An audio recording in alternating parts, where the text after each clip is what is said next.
السلام علیکم. موږ په دې ویډیو کې خپل د ترافیکي پوښتنو او جوابونو سلسلې ته دوام ورکوو. شماره زما یې ده چې دا نهمه برخه کېږي که څومه برخه ده. خیر په دې کې یو 50مه پوښتنه: غواړئ خپل موټر مخ پر لوړه پارک کړئ او سړک دیوالک هم نه لري، د موټر عربې یا ټایرونه کومې خواته باید واړوئ؟ تاسو غواړئ خپل موټر پر لوړه مخ پر لوړه باندې یو ځای دی چې داسې لکه تپه غوندې دی یا غونډۍ غوندې ده، مخ پر لوړه ده، دلته موټر پارک کوئ. نو چې موټر مو پارک کړئ دیوالک هم نه لري، چې موټر مو پارک کړئ نو د موټر ټایرونه به کومې خواته واړوئ؟ نو لومړی جواب دی د سړک د څنډې خواته.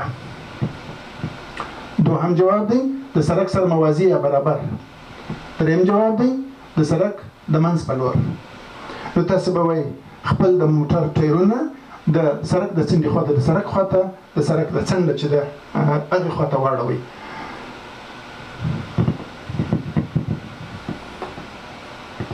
دلته ښوولي دي په دې عکسونو کې پر کښته باندې چې روان یاست، پر کښته باندې دا رقم باید ټایرونه وګرځوئ، پر لوړه چې روان یاست باید ټایرونه دې خواته وګرځوئ، د جادې خواته. او نو کرب اپ هیل یعنی چې دغه دیوالک نه وي، دا کوچنی دیوالک نه وي، دا کرب ورته وایي، کرب ونه لري ډاون هیل پر دواړو باندې به تاسې ټایرونه د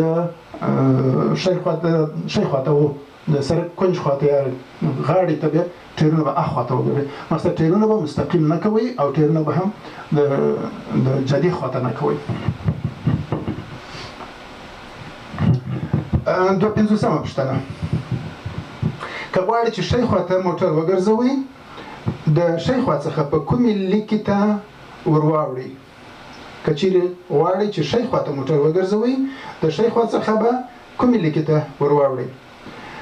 هره لیک جواب یې هره لیکه چې وزګاره یو کیڼ لیکې ته، هره لیکه چې د سړک غاړې ته نږدې وي.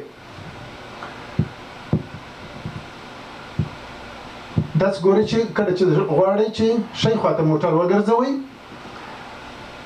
نو تاسو به کومې خواته واوړئ؟ پر کومې لیکې باندې؟ دلته څو لیکې لري پر غټو موټرانو باندې، کومې لیکې ته به واوړئ؟ هغه لیکه چې د سړک غاړې ته نږدې وي تاسو باید هغې ته ځان ورسوئ. هغه لیکه چې د سړک غاړې ته نږدې وي، داسې نه ده چې هره لیکه چې وزګاره وه بلکې کیڼ لیکې ته، بلکې هره لیکه چې د سړک غاړې ته نږدې وه تاسو به هغې خواته ځان ورسوئ. 53مه پوښتنه: کوم وخت کولی شئ چې دوه ژړ خطونه یا لیکې پرې کړئ او تر مخکني موټر مخکې شئ؟ هغه دوه ډبل ژړ خطونه چې دي وایي دا په کوم وخت کې تاسو قطع کولی شئ د دې څخه وشتلی شئ؟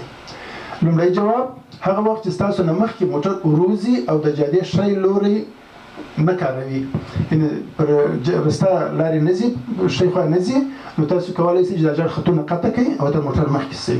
دوهم جواب کله چې پوهېږئ چې ستاسو د مخامخ لوري څخه موټر نه راځي، تاسو شاوخوا وکتله د مخ د خوا موټر نه و نو دا ژړ خط قطع کړئ او تېر شئ. دریم جواب هېڅکله به هم نه اوړئ. یاد مو چې دا دوه ډبل ژړ خطونه چې دي څنګ په څنګ باندې چې دي چې سړک یې قطع کړی په مابین یې نیم کړی دي، تر دې دا اوښتلو اجازه نه لري.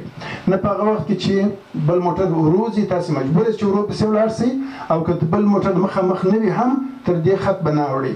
نو دا دریم جواب به تاسو انتخاب کړئ چې هېڅکله به هم تر دغه دوه ډبل ژړو خطونو نه اوړئ. 54مه پوښتنه: ښوونځي ته نږدې به ستاسو د موټر چټکوالی څومره وي که چیرې په جاده کې بل کوم څه لیکل شوي نه وي؟ معمولا به ښوونځیو سره نږدې یو علامه وهلې، نارمل علامه معلومه ده دا 25 مایله ده، خو که بله علامه وهل شوې وه مثلا لکه یا بیروبارو یا نو کولی شئ چې بیا یو سلو یا تیز د هغه علامې مطابق ولاړ شئ. که بل څه نه ولیکل شوي نارمل به څو 25 مایله په ساعت کې ده. تاسو ته درې دغه درکړي اپشنه درکړي دي 15 مایله په ساعت کې، 20 مایله په ساعت کې، 25 مایله په ساعت کې. نو دا 25 مایله په ساعت کې به تاسو ونیسئ.